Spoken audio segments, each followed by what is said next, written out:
بسم اللہ الرحمن الرحیم صلی اللہ علی النبی الکریم۔ حکمت، قرآن کی حکمت اور فقہا تفقہ، یہ دو کلموں کے درمیان مطالعے کا آج بیس ہے۔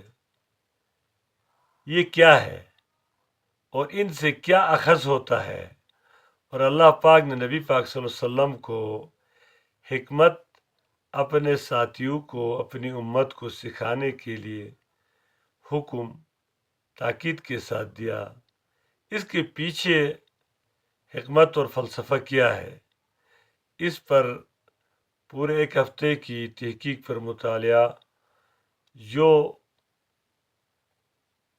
پی ایچ ڈی کی شکل میں، تحقیق کی شکل میں سامنے آیا ہے، وہ مواد مدلل انداز میں حوالہ جات کے ساتھ میں نے نوٹ کیا ہے، تاکہ علم سے محبت رکھنے والے، مطالعے سے شغف رکھنے والے اس کو سنیں اور اس سے استفادہ حاصل کریں۔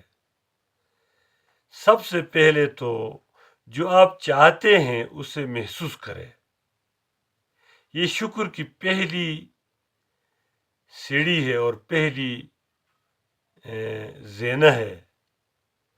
لئن شکرتم لازیدنکم۔ یہ جو رحیمیہ تحریک سے ماہنامہ جو رسالے آتے ہیں 2023 اور 24 کے، وہاں سے بھی میں نے مطالعہ کی خاص مواد اخذ کیا کہ حکمت کیا ہے۔ جس طرح صحبت کا اثر ہوتا ہے اسی طرح تصنیف کا بھی اثر ہوتا ہے۔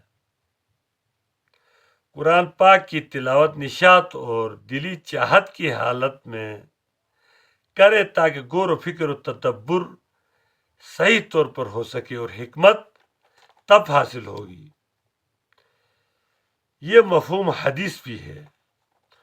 قرآن اس وقت تک پڑھو جب تک اس میں دل لگے، جب جی اچاٹ ہونے لگے تو پڑھنا بند کر دو، ورنہ حکمت حاصل ہونا ممکن نہیں ہے۔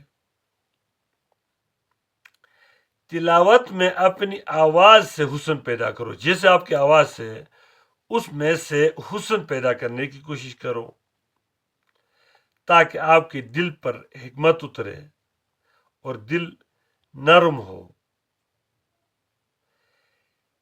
حکمت اپنے گرد و پیش کے حالات کو درست تناظر میں سمجھنے اور انسانیت کے فلاح کا طریقہ کا ترتیب دینے، تاکہ معاملات اور عبادات صحیح ہو سکے۔ قرآن کی حکمت سے شریعت، طریقت اور سیاست کی جامعیت مراد ہے۔ حکمت اور فقہ یہ ہے اللہ کی صفات میں غور و فکر،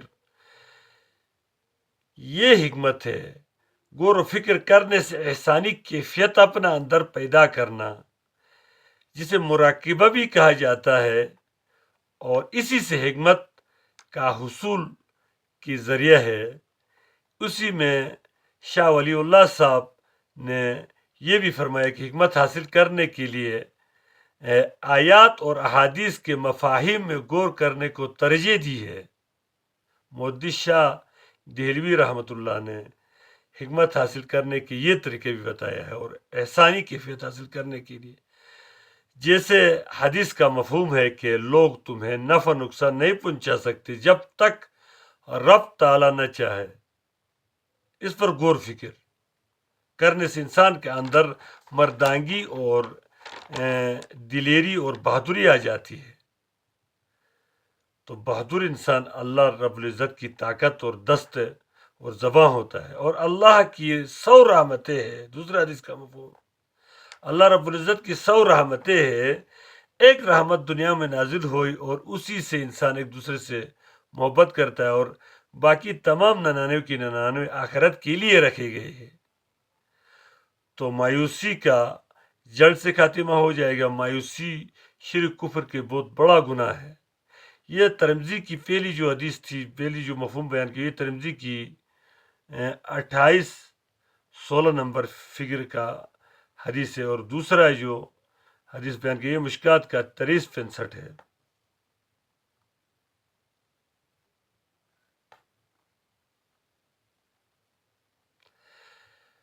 مسلمان سے حکمران بننے کا جو امنگ اور جنون ہوتا تھا، اس کو غلامی کے زمانے میں اس امنگ کو نکال دیا گیا ہے، مسلمانوں کے دماغوں سے یہ نکال دیا گیا ہے۔ اصل حکمت جیسے یہ صورت بقرہ آیات نمبر 269 دیکھے 269، جس سے حکمت دی گئی اس سے خیر کثیر عطا کی گئی۔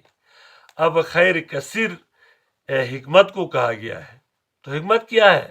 اب حکمت کی طرف آتے اور حکمت کی کیا ڈیفینیشن ہے، کیا تعریف ہے؟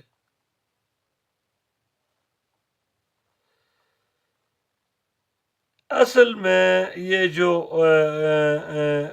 حضور صلی اللہ علیہ وسلم نے فرمایا کہ آدمی کا دین اس کی عقل کے مطابق ہوتا ہے، جس میں عقل نہیں اس میں کوئی دین نہیں ہے، اور فرمایا جس کو عقل دی گئی وہ کامیاب رہا۔ دل کی عقل ٹھیک ہوتا ہے تو پورا بدن ٹھیک ہو جاتا ہے۔ دل کے اندر ایک اللہ نے عقل رکھی ہے، ایک سمجھ، اسے بھی حکمت کہتے۔ اس حکمت کے ذریعے سے اس حکمت کو میں ترقی دینا اور اس میں مزید تقویت دینے کے لیے کیا ہے، وہ آگے اس کی تفسیر مطالعے کا میں بتاتا ہوں۔ اگر اس کی سوچ یعنی نیت خراب، ناشکرا ہے جی، شکایات، بلیم گیم کا ہو تو پورا جسم خراب ہو جاتا ہے۔ یہ بخاری کی پہلے حدیث کا مفہوم ہے۔ اور پھر اس کی حکمت صحیح نہیں رہتا۔ جب نیت اور سوچ انسان کی شکر والی نہیں رہتی، ناشکری والی ہوتی ہے، تو اس سے پہلے حکمت اور عقل کو نکال دیا جاتا ہے۔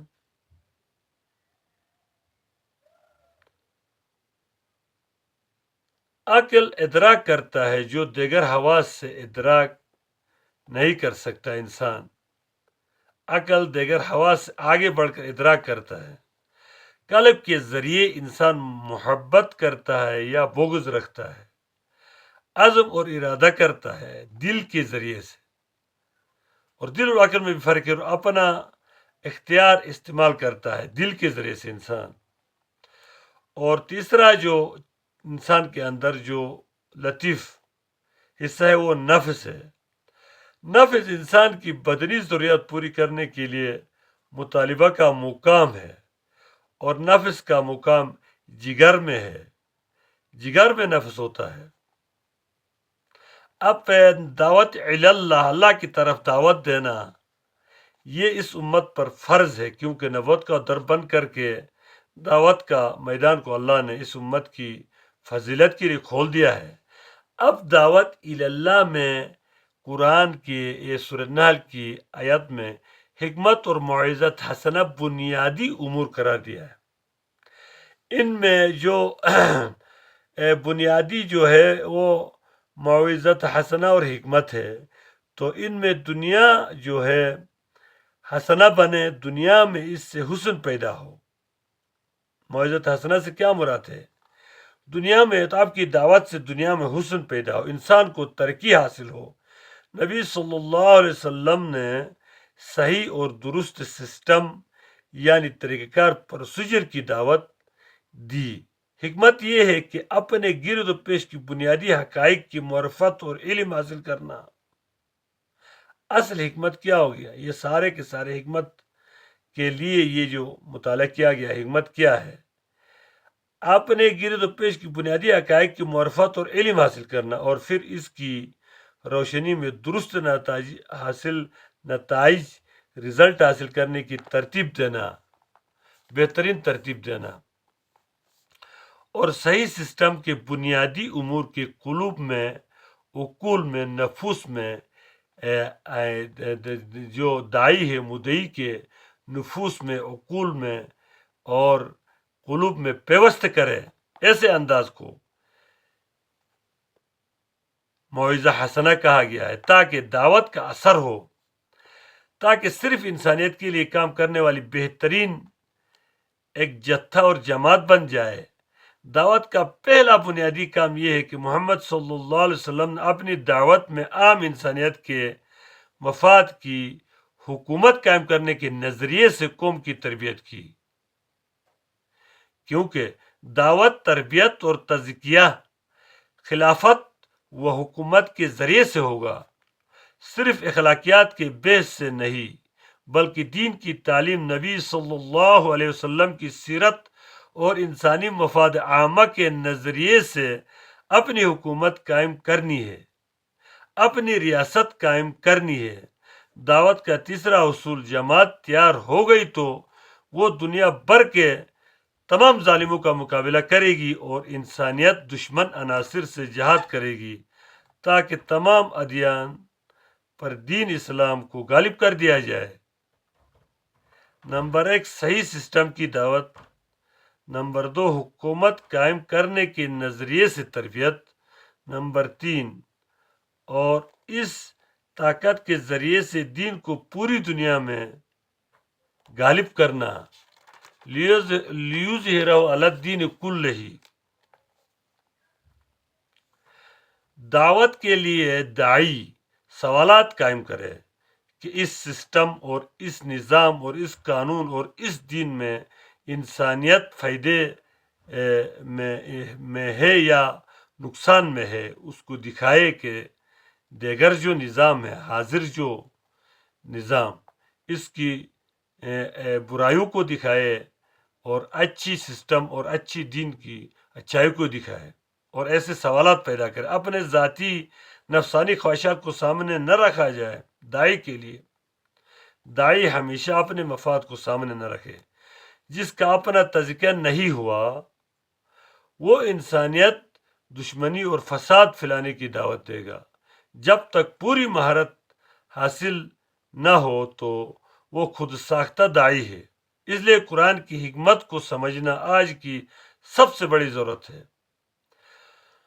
فقاہت سے مراد حکمت ہے، جو قانون کی روح کو سمجھے، اور فقہائے کرام میں سے ہے، وہ فقہائے کرام میں سے جو قانون کی روح کو، سسٹم کی روح کو سمجھے، وہی فقہا ہے۔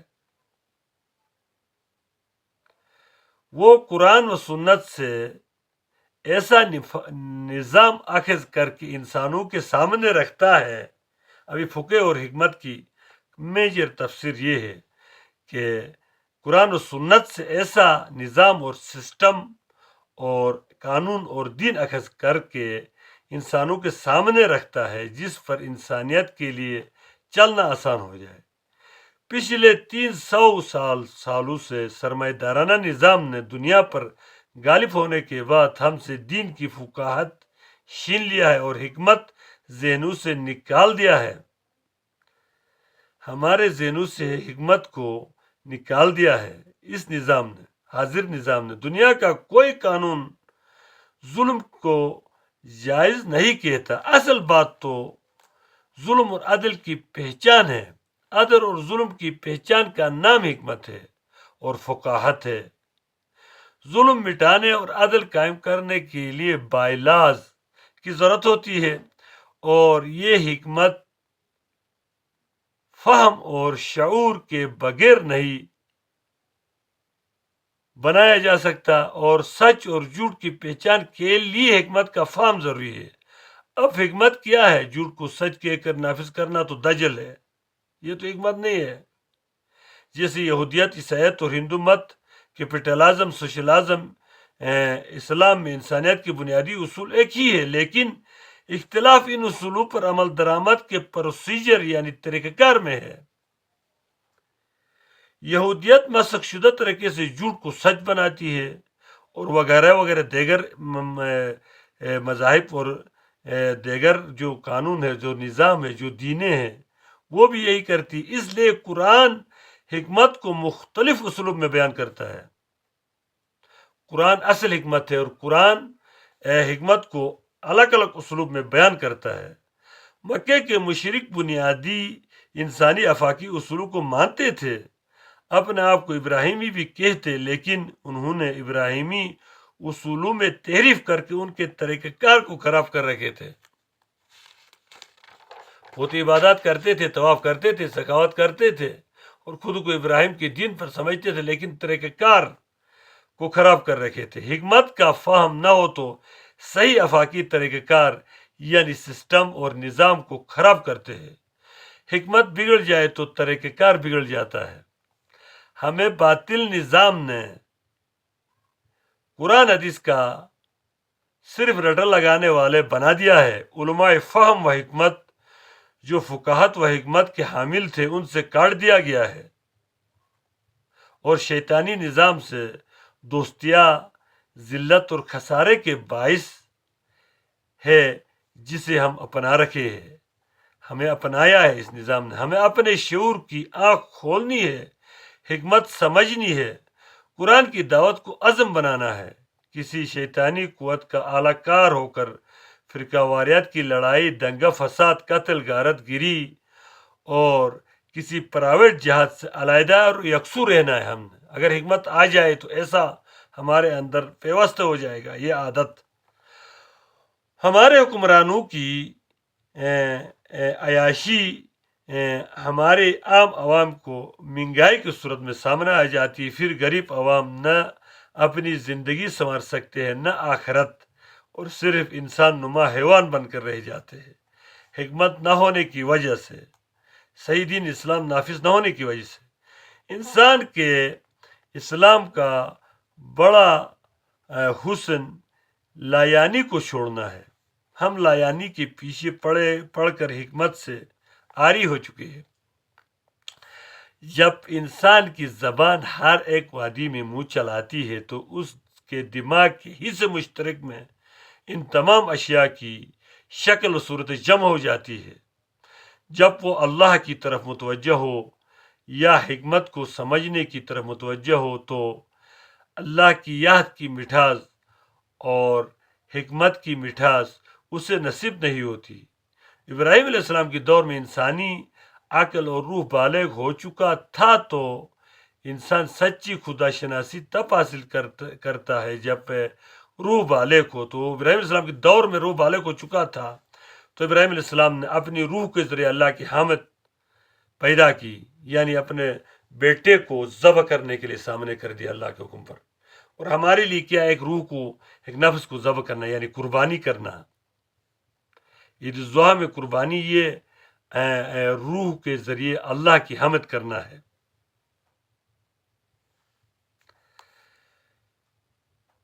ہمارے حکمت کیسے اجاگر ہو، کیسے زندہ اور جاودہ ہو؟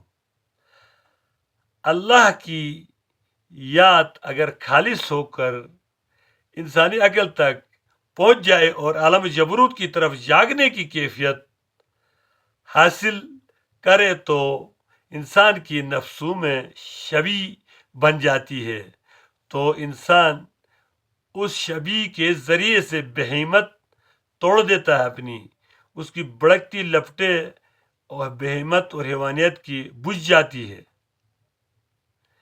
انسان غیرت مند اور غیور اس وقت ہوتا ہے جب انسان کی قلب نفس پر حاکم ہو، جب اس کے دل پر بڑے منصب حاصل کرنے کا جوش پیدا ہوتا ہے، تو اس کے نزدیک نفس سے متعلق بڑی بڑی لذتیں بےمانی ہو کر رہ جاتی ہے۔ جب اس کا قلب جب نفس پر حاکم اور غالب ہو جاتا ہے تو اس میں یہ کیفیت آ جاتی ہے کو بڑی بڑی لذتیں اس کے لیے بےمانی ہو کر رہ جاتی ہے۔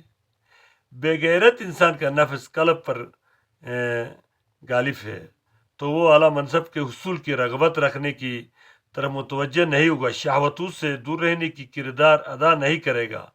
خواہش نفس اسے اندھا کر دیتی ہے اور وہ ہلاکت خیز گرداب میں مبتلا ہو جاتا ہے اور حکمت اس سے کوسوں دور ہو جاتی ہے۔ انسان نفس، قلب اور عقل کو مہذب تب بنائے گا جب حکمت حاصل کرنے کے لیے قرآن میں گوتے لگائے، تدبر کرے۔ عمل کی قدر اور قیمت نیت کے مطابق ہوتی ہے۔ نیت کیا ہے؟ ہر انسان کو وہی حاصل ہوگا جو اس نے نیت اور خیال سوچ کی ہوگی، جو دل کا فیصلے کو نیت کہتے ہیں۔ جو نیت اور خیال بنایا ہوگا اس کے مطابق اس کے لیے حکمت کے دروازے کھول دیے جائیں گے۔ اگر کسی شے کا عقل کے ذریعے ادراک نہ ہو تو انسان کے نفس میں غصہ کا ابار اور قلب میں محبت کا جوش پیدا نہ ہوگا۔ مجبور کے ایمان و کلمے کا کوئی اعتبار نہیں ہوا کرتا۔ دفاع کا بہترین حکمت عملی یہ ہے کہ آگے بڑھا جائے۔ بروایت ابو درداء رضی اللہ تعالیٰ عنہ سے آپ صلی اللہ علیہ وسلم نے فرمایا، حدیث کا مفہوم کیا میں تم کو وہ بات نہ بتاؤں جو روزے، نماز اور صدقے سے بہتر ہے؟ انہوں نے کہا کیوں نہیں یا رسول اللہ صلی اللہ علیہ وسلم؟ تو آپ صلی اللہ علیہ وسلم نے فرمایا آپس میں اصلاح کا کام کرنا۔ یہ حدیث ہے 49-19 سنن ابی داؤد کا مفہوم ہے۔ توحید کیا ہے؟ وحدانیت کیا ہے؟ توحید یہ ہے کہ مخلوق کے ارادوں پر بھی اللہ کی قدرت غلبہ رکھتی ہے، یہ آپ کے دل میں یقین ہو، یہ توحید ہے۔ محصر حقیقی اللہ کی ذات ہے، یہ توحید ہے۔ جب توحید آ جائے تو حکمت انسان کے دل میں داخل ہونے لگتا ہے۔ دماغ کو فوکس کر کے کریدنا اور سمجھ بوجھ حاصل کرنے کو حکمت کا سڑک اور حکمت کی راہ کہتے ہیں۔ فقہا نے 1857 کی ناکامی کا بدلہ لینے کے لیے ایک مرکز دارالعلوم دیوبند بنایا تھا۔ تفقہ فی الدین یعنی حکمت کی تعلیم دی جاتی تھی دیوبند مدرسے میں، تحریک دیوبند میں حکمت کی تعلیم دی جاتی تھی۔ فقہا کی نظر قوم کی سیاست پر بھی ہوتی ہے۔ حکمت جب فقہا میں داخل ہوتی ہے تو قوم کی سیاست پر نظر ہوتی ہے، ان کو قوم کی معیشت پر بھی نظر ہوتی ہے۔ امام مالک رحمۃ اللہ علیہ نے جب فقہی ترتیب پر کتاب موطا امام مالک لکھی تو اس وقت کے خلیفہ ہارون رشید رحمۃ اللہ نے اس کو بین الاقوامی قانون بنا کر نافذ کرنے کا ارادہ کیا تو امام مالک رحمۃ اللہ نے کہا کہ نہیں، اس کتاب میں نے جو قانونی باتیں لکھی ہے وہ مدینہ میں موجود صحابہ کرام کے طے کردہ اقدار، رویے اور تعامل کے مطابق ہے۔ ان کی تعلیمات کو ایک جگہ جمع کیا ہے۔ میں نہیں چاہتا کہ حضور صلی اللہ علیہ وسلم کے لاکھوں صحابہ کرام ہیں جو دنیا میں پھیل گئے ہیں، انہوں نے جا کر حضور صلی اللہ علیہ وسلم کا ہر علم آگے منتقل کیا ہوا ہے۔ ایسا نہ ہو کہ صرف مدینہ کے تعامل پر مبنی نظام قانون کو پوری دنیا کا عالمی قانون بنایا جائے۔ یہ امام مالک رحمۃ اللہ کے سیاسی شعور اور حکمت تھا۔ فقہ اور فقہا ایسے عالم کو کہا جاتا ہے۔ صرف بحر الکاہل دنیا کی خشکی کے برابر ہے۔ دنیا میں یہ 28% ہے، صرف ایک بحر، تو علم کے بحر موجود ہے دنیا میں۔ تفقہ اور حکمت پر مبنی نظام آپس میں ارتفاقات اور اقترابات، اتحاد، اتفاق پیدا کرتا ہے، جسے ملت کہا جاتا ہے۔ ملت کیا ہے؟ ملت یہ ہے کہ حکمت آ جائے تو ملت آ جاتی ہے۔ قلبی فیصلے کو نیت کہتے ہیں۔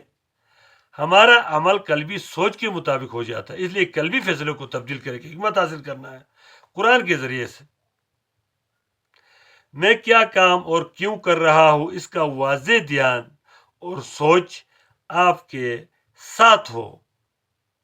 اگر قلبی فیصلے میں فتور ہو تو بڑے عمل کا بھی صحیح نتیجہ نہیں نکلتا، اس لیے دھیان ساتھ ہو، نیت کے ساتھ۔ آپ کی قلبی فیصلہ کیا ہو رہا ہے، آپ ہر وقت قلبی فیصلہ کیا کر رہے ہو، اس کا دھیان ہو۔ سندھی رحمۃ اللہ نے حدیث کا مفہوم جو خواب نبوت کا 46واں حصہ ہے کہ تشریح میں فرماتے ہیں کہ ہے اور لکھتے ہیں کہ ملا اعلیٰ سے علوم حاصل کرنا انبیاء کرام کے ساتھ ہی مخصوص نہیں ہے، دیگر انسان بھی ملا اعلیٰ سے علوم خواب کے ذریعے سے، غور و فکر و الہام کے ذریعے سے حاصل کر سکتے ہیں۔ انسان کی ملکہ جو مسلسل عمل کرنے سے کے نتیجے میں انسان میں ایک خو اور ایک فطرت اور نیچر پیدا ہوتی ہے، عادت پیدا ہوتی ہے، اچھی عمل کے نتیجے میں اچھی اور بری کے نتیجے میں بری ایک ملکہ پیدا ہوتی ہے، اسے خلق کہتے ہیں، جس کی جمع اخلاق ہے۔ یہ عمل کے نتیجے میں انسان میں پیدا ہو جاتے ہیں، عمل کے نتیجے میں آپ جو زیادہ کرو گے تو وہ عادت بن جاتی ہے اور خو بن جاتی ہے، اسے خلق کہتے ہیں، اور اسی کے جمع اخلاق ہے، اور اخلاق حسنہ بھی ہے، اخلاق سیئہ بھی ہے۔ یہ جاننا چاہے کہ دل کی فیصلہ، اچھی نیت اصل ہے، عبادات کی روح ہے۔ جسم بغیر روح کے زندہ نہیں رہتا، لیکن زندگی کے کامل آثار بغیر بدن کے بھی ظاہر نہیں ہوتے۔ نیت روح ہے اور عبادت جسم، یعنی عمل کے لیے ابھارنے والی آرزو معنویت کے جس میں حرارت ہو، وہی جڑ ہے، وہی نیت ہے۔ انما الاعمال بالنیات، دل کی فیصلے کی طرف دھیان رکھو۔ ظلم کی نیت سوچ کو دل سے مٹائے، کیونکہ یہ ظلم بڑھتا ہے تو مٹ جاتا ہے۔ اللہ جل جلالہ نے حکمت اور انسان کو باعزت بنانے اور ترقی دینے کے لیے قرآن نازل فرمایا ہے۔ ختم شدہ، والسلام۔